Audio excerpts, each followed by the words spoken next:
conversar com as crianças me deixa satisfeito, porque eu me sinto criança, diante da imensidão da vida que Deus deu. Eu olho a minha possibilidade agora e vejo pequena. Quando Pedro foi advertido por Jesus, foi dito: Pedro, hoje você vai para onde você quiser. Vai chegar um dia em que vão te pegar pelo cinto e puxar para onde você não quer. E os distúrbios que nós vemos são aqueles escondidos. Hoje, de madrugada, graças a Deus dormi bem à noite, uma das poucas, mas ali de madrugada fui ver o noticiário. E a Cracolândia estava sendo, então, tomada ali pela polícia. Acho interessante o português dos repórteres, né? O cercadê, às vezes, falando cercadê, uma hora o cara erra, vai carcadê mesmo. Outro é a longo prazo, a curto prazo, que não existe, né? É em curto prazo, é em longo prazo. E vem os tangentes. E no que tange a, tange-se no tange, numa voz de sor, né? As pessoas não sabem o que dizer, nem como dizer. Eles têm 3 coisas acontecendo. Tem um helicóptero no ar, 1.500 policiais tomando conta da região ali da Cracolândia, e eles precisam noticiar alguma coisa. Então tem de falar da frente do carro azul, um carro vermelho, e vem o atacante por trás, e Pelé pega a bola, e o Temer já não sabe o que fazer, então sai um samba do crioulo doido. E eu me sinto tão pequeno. O que eu posso fazer para mudar essa situação? Pode orar. Tá bom. Vamos fazer reunião de oração e está tudo feito. Na verdade, a oração é o ápice. A oração é o soco. Entendendo? Soco, a parte de baixo da montanha, o alicerce, e é o ápice. Sem que eu tenha alimentado minha vida num contato com Deus, com palavras, sabendo o que dizer, eu nunca deixarei meu testemunho chegar ao ápice e minhas palavras claras, entendidas no testemunho de Jesus. O que eu quero dizer com isso? Nós vamos ver no sermão. Estamos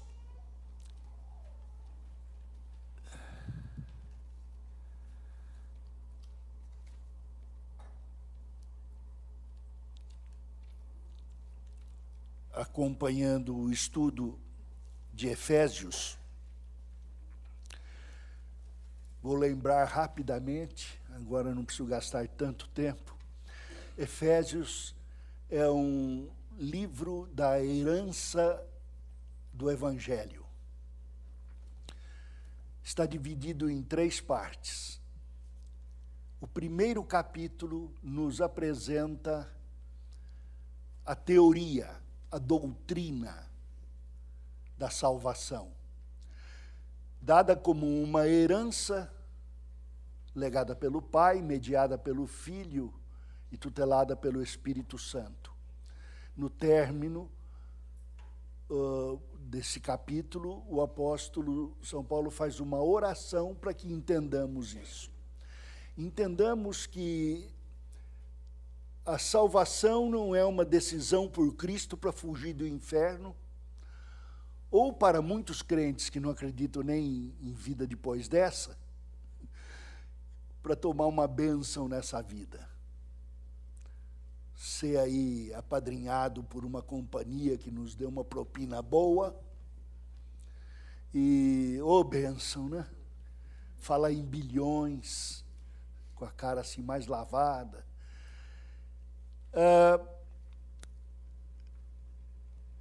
É preciso entender a salvação como um projeto, um plano de Deus infinito, ilimitado, que nos joga desta vida para a eternidade. Eu não digo para a eternidade que vamos experimentar após a morte, a eternidade na sua glória. Eu falo da experiência da eternidade aqui e agora. Uma vida que é eterna, com valores superiores, com apelos maiores. Aí, então, ele vai aplicar isto nos 2 outros capítulos. Como é que isto é aplicado? Como que é vivenciado? Então, nos 2 próximos, o capítulo 2 e o 3, a aplicação da salvação. Qual é a diferença de aplicação e depois a implementação nos próximos capítulos? É o seguinte: se eu pedisse a vocês que me descrevessem como andar, alguém teria dificuldade aí, vergonha de falar, mas um mais sabidinho, espertinho, levanta o pé, agora põe o pé no chão, agora levanta o outro. Tá, eu já fiz e não saí do lugar. Como é que você vai me ensinar a andar?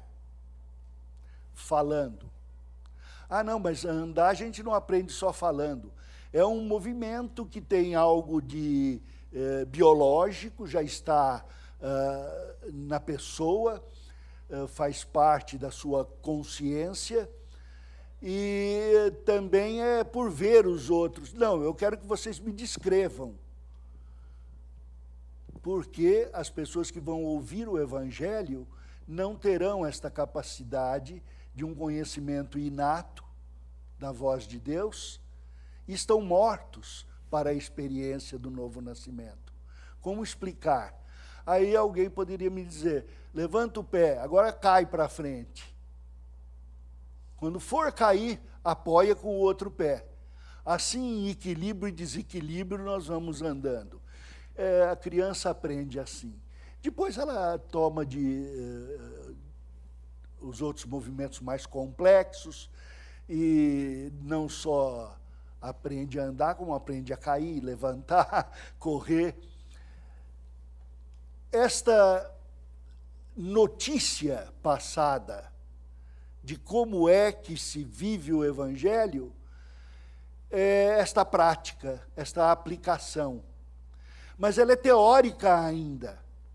Ela é um movimento da teoria para a prática. Aí nós vamos demarcar, então, os alvos, demarcar o método, demarcar a finalidade, e isto é estabelecer a aplicação. E nesta aplicação, o apóstolo São Paulo disse que nós fomos salvos de uma vida na esfera de morte. Pessoas que estavam ali respirando, olhando, considerando, vivendo, nosso vizinho do lado, nós mesmos, sem conhecimento da vida eterna. E estando mortos nos nossos pecados, Deus nos trouxe nos salvou para a vida eterna, para si mesmo, para a comunhão do seu Filho e para as boas obras. E ele completa ainda dizendo, e isto não ocorre somente no indivíduo. Vocês já ouviram falar de desigrejados? Não existe. Não chama ninguém de desengrejado, chama logo de irado contra Deus, fugido, xinga do que você quiser. Mas igrejado não existe. Por quê? Porque o Filho de Deus nasce na família de Deus e está inexoravelmente ligado ao seu irmão e ao irmão maior, Jesus, e aos irmãos pelo mesmo Espírito. Somos irmãos de carne e de sangue de toda a humanidade e somos irmãos em Cristo pelo seu Espírito na igreja. E essa notícia que ele passa é dentro da igreja que se desenvolvem as individualidades. São indivíduos que fazem a igreja. Depois dos capítulos 4, 5 e 6, ele vai andar junto com a gente, vai tomar pela mão e caminhar pela vida cristã. Mas agora, ele ora novamente. Terminou o capítulo 1, ele fez uma oração. Termina o capítulo 2 e 3, ele faz outra oração. E é essa oração que nós vamos estudar.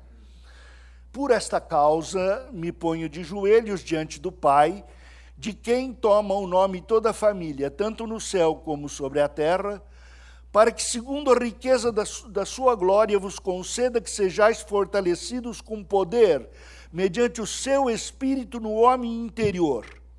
E assim habite Cristo no vosso coração, pela fé, estando vós arraigados, alicerçados em amor, a fim de poderdes compreender com todos os santos qual é a largura, o comprimento, a altura e a profundidade, e conhecer o amor de Cristo que excede todo o entendimento, para que sejais tomados de toda a plenitude de Deus. Ora, aquele que é poderoso para fazer infinitamente mais do que tudo quanto pedimos ou pensamos, conforme seu poder que opera em nós, a ele seja a glória, na igreja e em Cristo Jesus, por todas as gerações, para todo sempre. Amém. Quando ele diz, por esta causa me ponho de joelhos, é o que ele acabou de dizer antes, não desfaleçam nas minhas tribulações. Não fiquem aí, desmaiando, pensando que eu, Paulo, estou preso aqui em Roma, preso com direito à surra de vez em quando, isolamento de vez em quando, sujeito a todas as tribulações de uma prisão. Só quem já esteve preso pode ter esse sentimento. E ele diz, além disso, tem irmãos falando mal de mim. Tem gente que se diz crente me atacando, para que eu não desenvolva meu entendimento do Evangelho. Então ele diz, não desfaleçam. Mas como é que eles desfaleciam? Será que era por amor a Paulo? Eu vou ser sincero. Eu tenho recebido notícias de missionários na Austrália, no Japão, na África, com problemas. Eu tenho de orar por eles. Hoje de madrugada, orando, eu notei que como é difícil orar. Orar sozinho. Orar em público, a gente faz um discurso, né? Fala o que o povo gosta. Mas orar sozinho, quando eu estou no meio da frase, eu já esqueci o começo. Aí eu falo, perdão, Senhor, eu não estou prestando atenção na nossa conversa. E eu não ligo muito para a dor dos missionários, não. Agora, minhas costas doem, viu?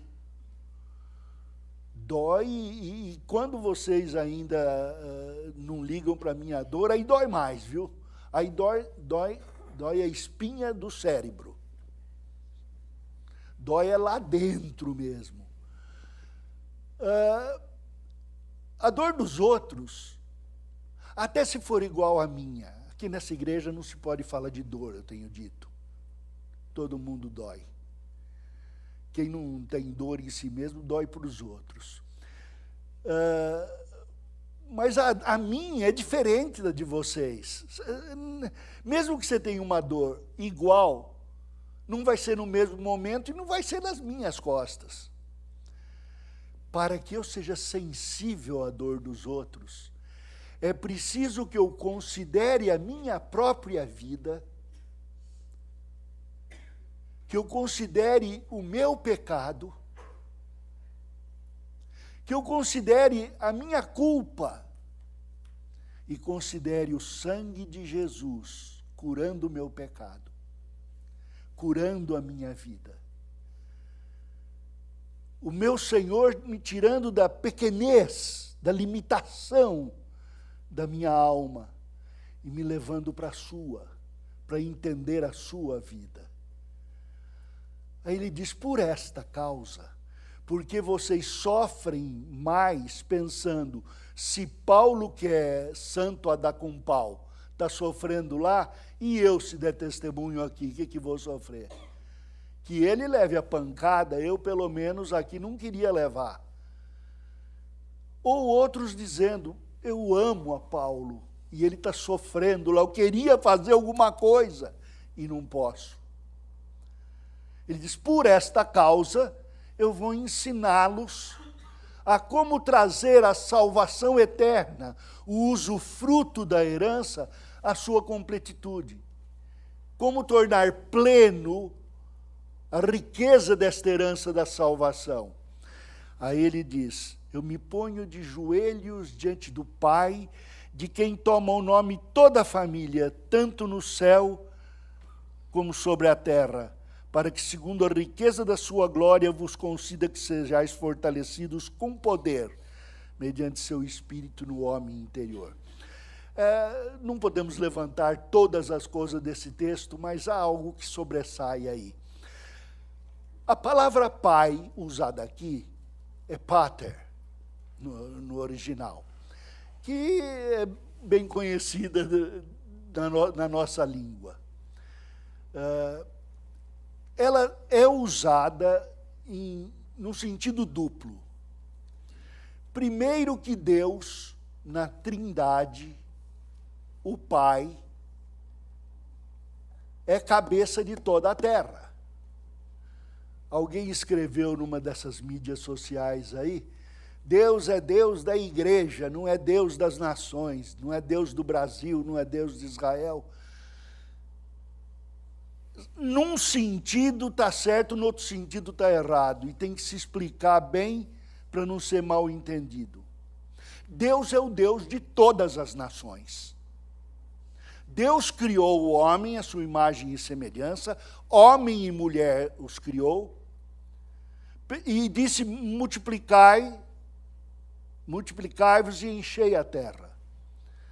E esses homens se multiplicando transformaram-se em nações. E Paulo, na sua pregação em Atos, diz que Deus dividiu então as terras para os povos, guardando os limites da sua habitação e governando sobre todos eles. Então, este Deus e Pai é o Deus e Pai do mundo. Num outro sentido, ele é nosso Pai, Pai dos salvos, numa relação de pai e filho. Deus não tem uma relação de pai e filhos com as nações. As nações ímpias jazem na esfera de morte, andam e respiram a morte. Daí as consequências, como nós temos notado na nossa pátria, e noutras que se dizem primeiras no mundo. Em todo lugar, o homem corrompido exala este odor de morte. Por isso a Bíblia diz aqui, diante do Pai, de quem toma o nome toda a família. A palavra família aqui é pátria.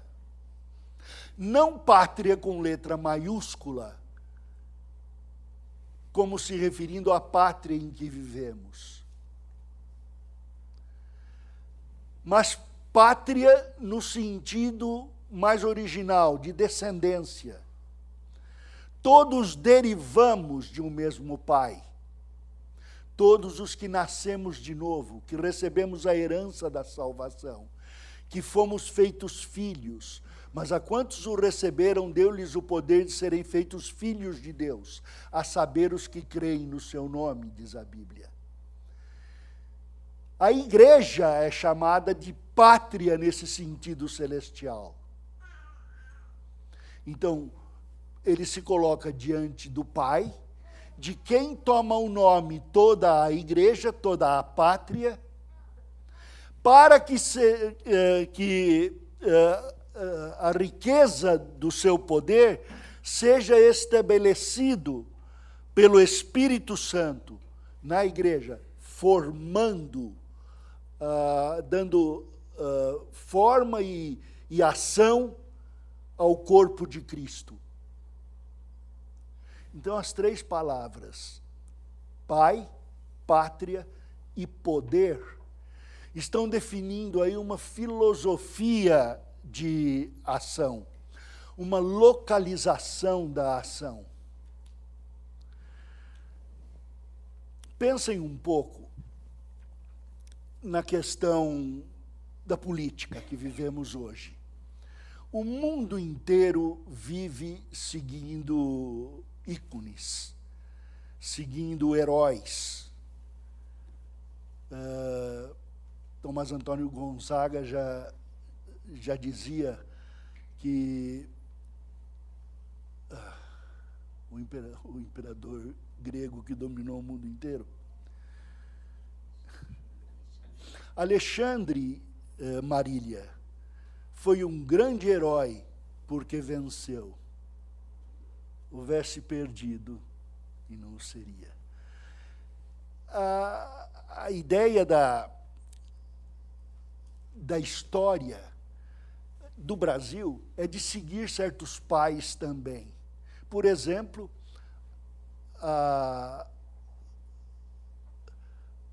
o Lampião. Lampião foi tido como o pai dos pobres, tirava do rico para dar aos pobres, não era verdade, era o Robin Hood do Nordeste. Seguimos Getúlio como o pai dos trabalhadores. E recentemente colocamos a nossa esperança em nomes da política, nossos pais. Eu sou desse, eu sou daquele. E segundo aquele a quem eu me ligo,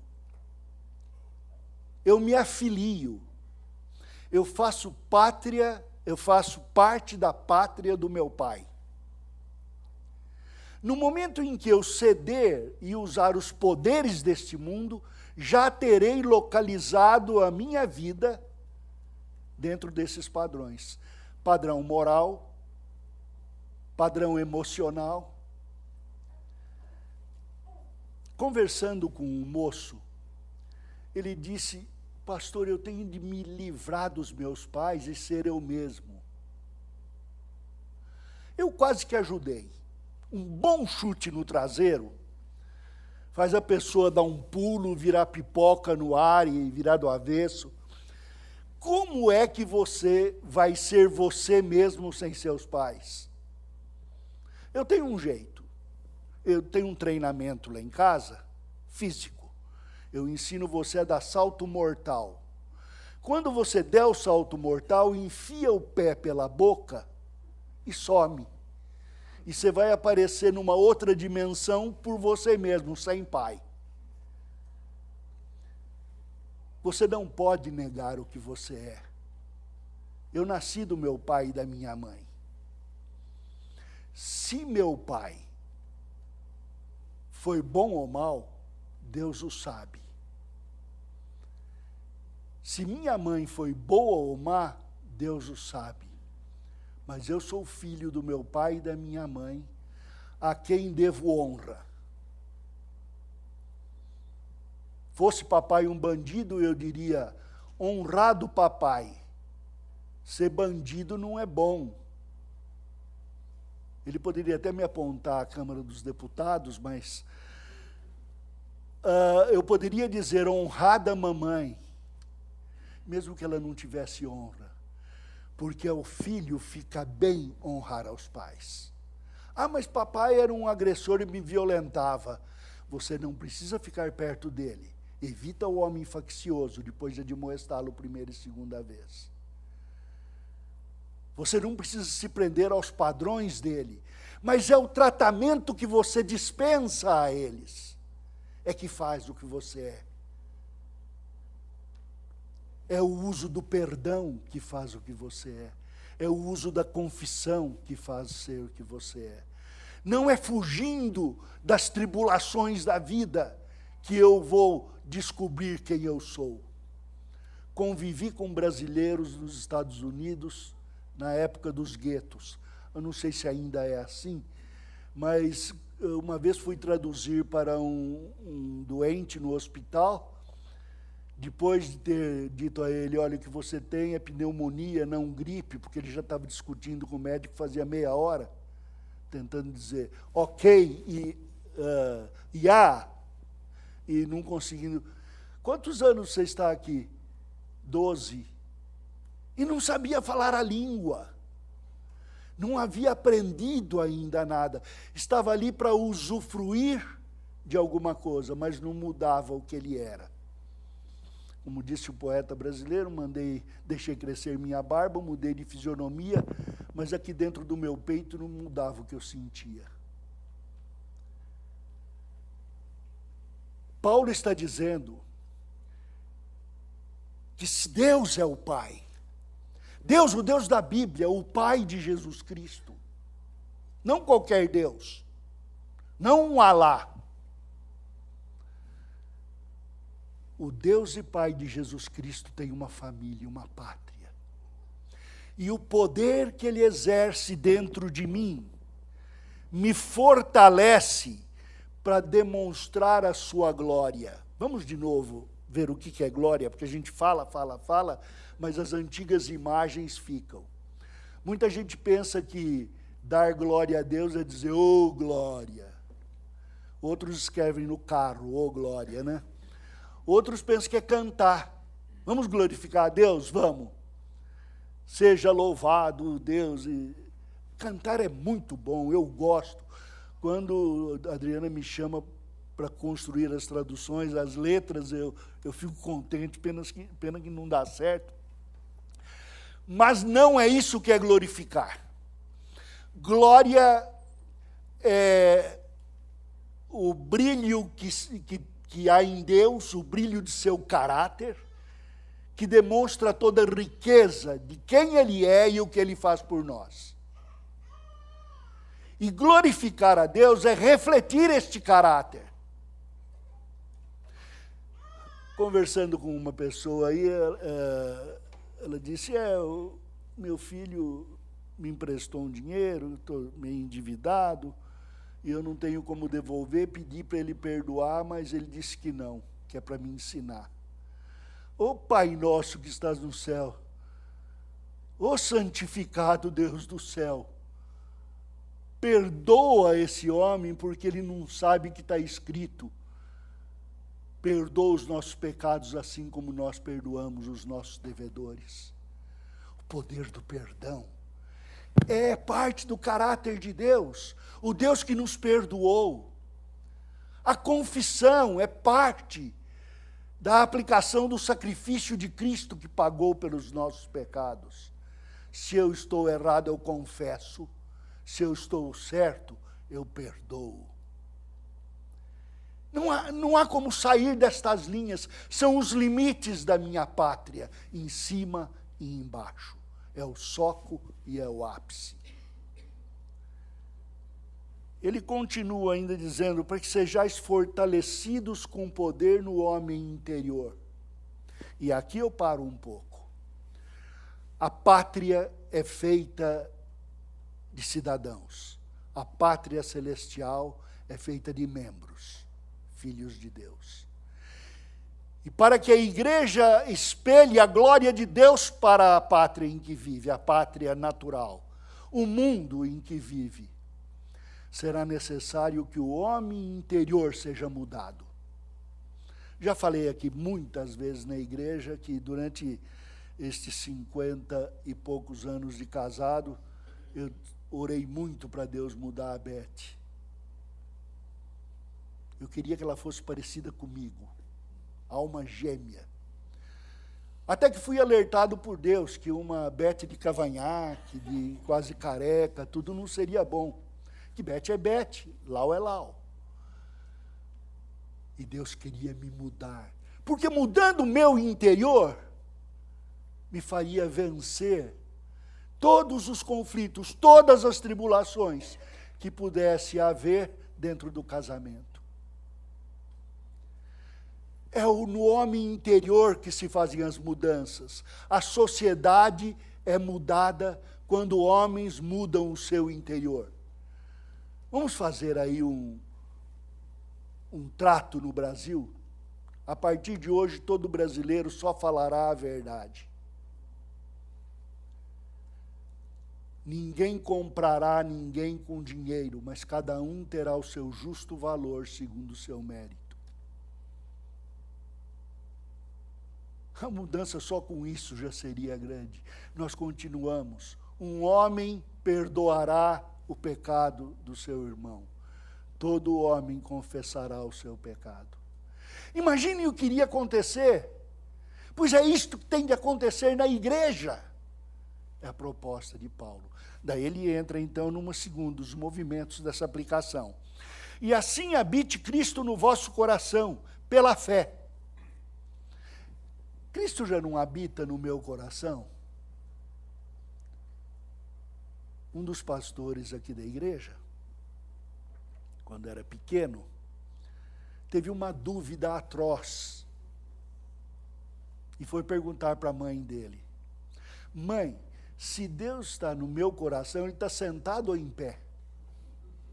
E eu não vi qual a preocupação. Talvez em pé a coroa do rei machucasse mais, não sei o que era. Deus já não habita no coração do crente? Sim. E a palavra de Deus diz que o Espírito de Cristo habita no coração. E também diz para não fazer dormir o Espírito, para não apertar num canto, restringir o Espírito, mas deixar que Ele domine, que seja pleno esta habitação. O Senhor Jesus habita em todo o nosso coração, às vezes num cômodo da sua casa, num cômodo do coração, não na vida inteira. Ele habita no cômodo igrejeiro, Ele habita no cômodo do como vai quando chega o crente, mas no cômodo do pagamento de dívida Ele não habita. No cômodo de refrear a boca e não ofender o irmão, Ele não habita. E é isto que ele está falando. E assim, dominando o homem interior, ele habite no coração pela fé. E como é que ele vai habitar no meu coração pela fé? Um jeito lá em casa de não permitir essa habitação é fácil. Fico bravo e não falo com mais ninguém. Se Bete vier, quer um cafezinho? A gente não rejeita cafezinho, não vai perder. Não seja bobo de ficar tão bravo que perca as delícias da vida. Mas você diz, tá bom. Se perguntar, e o cafezinho estava bom? Responde, café sempre é bom. Café até frio.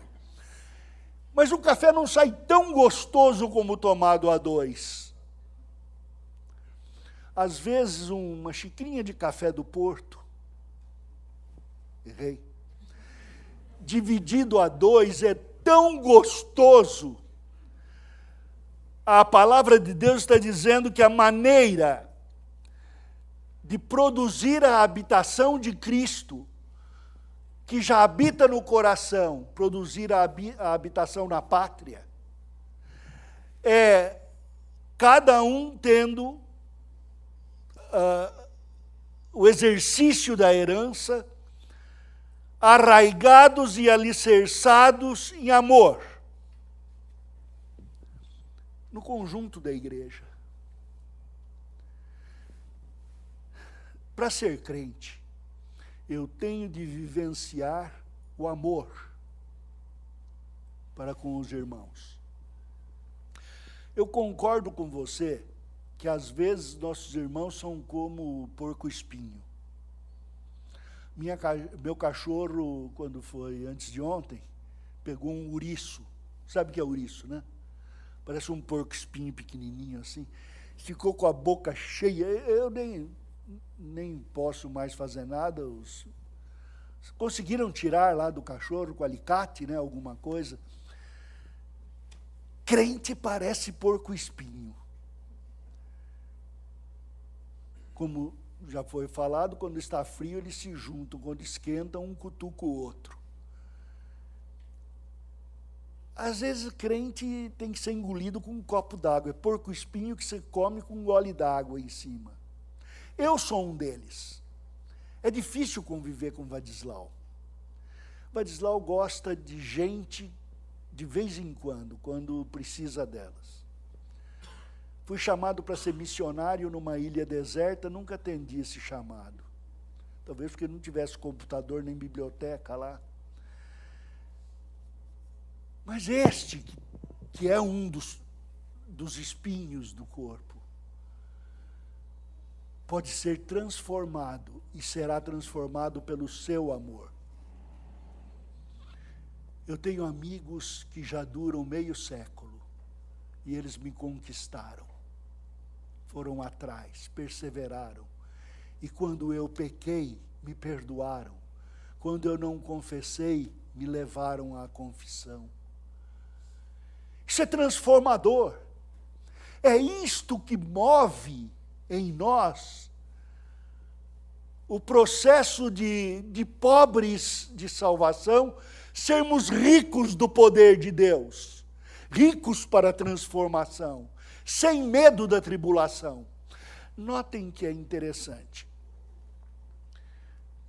Tudo que nós queremos é que a tribulação pare. E se a tribulação for alguém da igreja, a gente exclui. Se não exclui da igreja, exclui do conceito. Não, eu não gosto dele, ele não gosta de mim, e fica assim mesmo, vamos levando. E a palavra de Deus diz, não. A única maneira de que seu coração seja confirmado pela habitação de Cristo é você estender esta habitação como um convite para a alma do outro. E diz então, arraigados, juntos, alicerçados, o soco, em amor, para poder descompreender com todos os santos qual é a largura, o comprimento, a altura e a profundidade. E conhecer o amor de Cristo. Eu gosto disso. Eu gosto mais porque eu não descobri o sentido exato disso. Então fui procurar. E ninguém descobriu. Todo mundo fala besteira a respeito disso. Diz um lá que é como a cruz.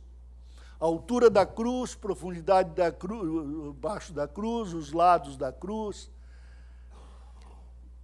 A única coisa que me permite dar uma interpretação aqui é o próprio texto bíblico. É saber a extensão do amor de Deus. Amor tão extenso que extravasou a própria morte. Ultrapassou o abismo que me afastava de Deus. Atingiu os mais diversos tipos de pessoa. Atingiu a mim e a você. E se Deus transformou a mim, pode transformar a você. Eu que fui o maior dos pecadores, recebi a graça de ser filho de Deus. E se você me incomoda, se você é minha tribulação, o amor de Cristo deve me jogar por sobre este abismo, me fazer abraçá-lo, conhecê-lo, e conhecendo o amor de Cristo, produzir de nós dois uma totalidade transformada que poderá estender esta transformação a outros. É isso que a igreja teria de ter. Como que nós queremos falar a respeito de um país moral, se ainda que sejamos morais na nossa vida econômica, na nossa vida estudantil, na nossa vida profissional, não o somos na economia da nossa relação. Se eu passo necessidade, você tem de saber qual é. Se você não puder suprir para a minha necessidade, Albeiros vai em casa orar comigo por aquela necessidade. E Deus honrará a nossa oração. Se nada tivermos para comer, honraremos a Deus com o nosso jejum.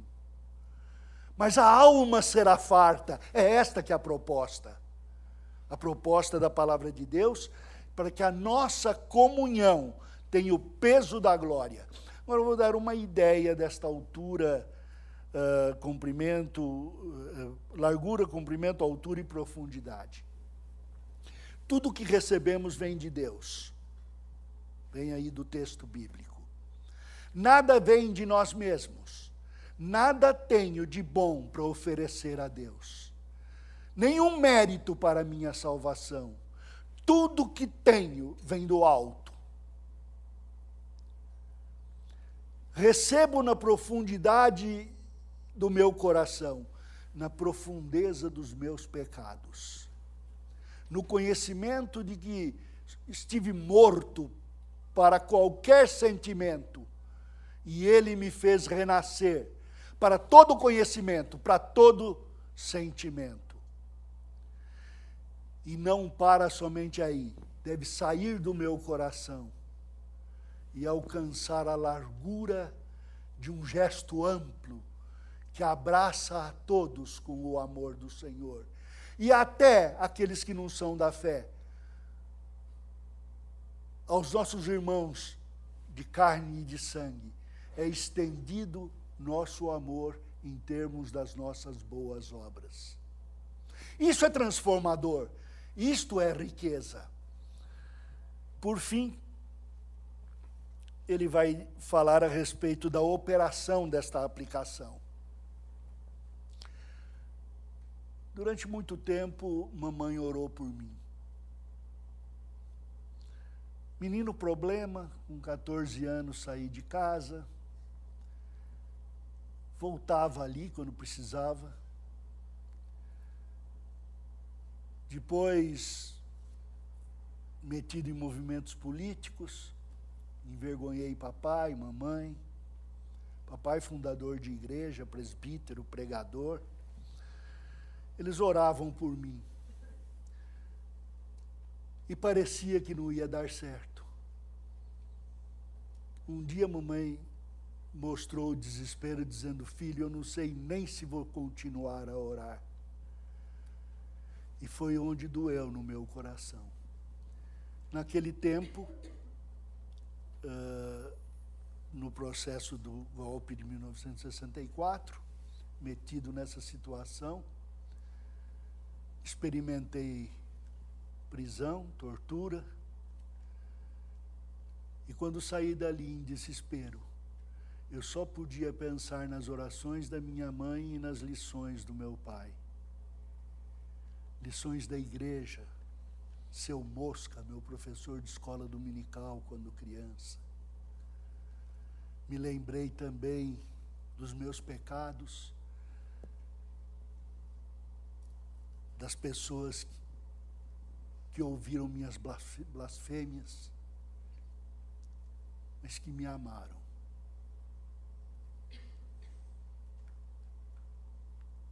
Esta experiência é tão interessante que depois, já convertido, Elizabeth chegou para minha mãe e disse, gozado, chegou para minha mãe, né? Disse a minha mãe, deve ser difícil ter convivido com o Lau quando era desse jeito, né? E minha mãe disse, não, melhor dos filhos. Claro, só teve um filho homem. Como é possível? É possível pelo poder de Deus, porque novas criaturas deixam as coisas passadas e seguem para as coisas futuras.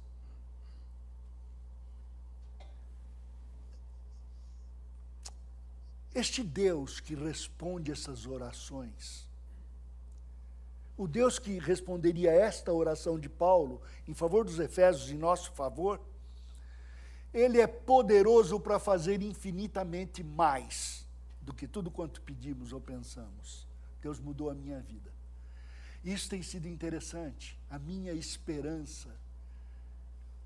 Muitas pessoas dizem, pastor, seu livro é difícil de entender. E eu digo, ore e leia de novo. Porque as pessoas dizem que não entendem a Bíblia, que tem a ação do Espírito Santo para interpretar. Ore e leia de novo. Pastor, meu marido não dá para amar. Tenta de novo, ora e tenta de novo. Meu filho, pastor, não dá para amar. Ora e tenta de novo. Porque se é filho, se tem o mesmo pai, se é pátria de Deus, Deus responde oração. E Ele é capaz de fazer infinitamente mais do que tudo quanto pedimos ou pensamos. Você já notou que aquelas pessoas que têm poder de oração para transformar propina em dinheiro santo, é incapaz de acreditar que Deus pode mudar a vida dele, ou do seu filho, ou a do pastor que está pregando? Deus pode mudar, pode fazer infinitamente mais do que pedimos ou pensamos. Ele pode fazer mais do que transformar, do que multiplicar pães e peixes. Ele pode multiplicar almas. Pequeninas resgatadas do pecado, crescem em união para ser uma árvore frondosa. Ele é infinitamente capaz para usar este poder e fazer mais do que pedimos ou pensamos, conforme seu poder que opera em nós. Notem, conforme seu poder que opera em nós. Vamos orar aqui e pedir para Deus promover o Temer. Todos nós aqui oramos, pedimos para ele ser eleito presidente da ONU. Isso é chutar para cima. Embaixador não seria, porque o presidente é mais presidente da ONU. Aí ele renunciaria aqui e iria lá. Vamos orar em favor dele, para ele ser eleito presidente da ONU. E Deus vai nos dar uma seguinte pergunta: e você está preparado para ser instrumento dessa promoção? Você votou direito? Você é capaz de fazer o que Deus quer neste momento da situação brasileira? Valorizar a ética no trabalho, a ética no estudo. Valorizar o que Deus manda. Desfazer os desafetos. Procurar o seu vizinho. Ser honesto no armazém. Na declaração de renda. Eu sei que há muitos impostos. Você é capaz de lutar para abaixar esses impostos? Se preciso for, você é capaz de se negar a pagar imposto proibitivo, assim de obrigar o país a ter imposto mais justo? Eu estou falando de coragem. Estou falando de tomada de decisão dentro da palavra de Deus. Sempre dependendo de não ser revolucionário. Sempre dependendo de um magistrado que é ordenado por Deus para estabelecer a justiça. Mas realizar a responsabilidade, segundo o seu poder que opera em nós. Deus vai mudar meu coração e o seu coração quando o poder for operado em mim. Vamos explicar? Eu estou com raiva porque você me deve 10 cruzeiros. Cruzeiro era uma moeda que tinha lá, quando a palavra antanho era moderna, tinha um dinheiro chamado cruzeiro. Você está me devendo 10 cruzeiros desde aquela época. E para aquilo que me devem, eu tenho memória de elefante.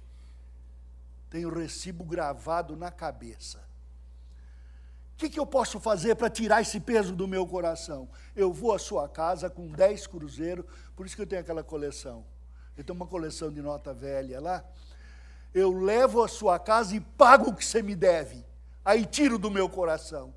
E no momento que eu fizer isso, eu terei mostrado o que Cristo fez por mim, morrendo por mim para pagar o que eu devia a Ele, retirando a morte do meu coração, dando vida e me colocando numa esfera de vida no meio da sua igreja, segundo o seu poder que opera em nós. Segredo: seja a Ele a glória e não a mim. Porque se eu espelhar a mim, vocês sabem que eu sou um homem de oração, né? Todo dia eu gasto 48 horas por dia orando. Já me pegaram na mentira, né? Tem gente aí que já ressuscitou 2 numa semana, sabe? É uma história bonita. Um missionário me pediu que eu contasse a história da minha vida numa semana em que Daniel teve uma faísca de raio que o lançou ao chão, e eu tive que reanimar o coração dele, e na mesma semana meu neto ficou afogado na piscina, tive que também prestar socorro ali, e saiu lá na cidade uma coisa que eu não sabia, podia até ter ganho um dinheirinho com isso, mas um pastor lá de uma das igrejas lá disse: é o fim do mundo. Até pastor presbiteriano está ressuscitando gente. O dia em que eu estiver aproveitando a ressurreição de Cristo, eu produzirei em você a transformação necessária. Convivi com drogados, recebendo-os na minha casa, e me lembro de um que roubou a correntinha da Beth. O dia em que eu o mandei embora, porque não dava para conviver com os outros, ele se apropriou de uma correntinha. Algum tempo depois, ele escreve uma carta: Dona Beth, eu me converti. Estou para enviar a correntinha que eu roubei. No dia seguinte, chega uma carta dizendo: não aguentei, segue a correntinha nessa carta e eu oro para que ela chegue aí. E chegou. Deus é capaz de transformar o coração do outro quando nosso coração estiver transformado. E dando testemunho, nós participaremos desta operação, da glória dele em nós, para todo sempre. Amém. Deus os abençoe.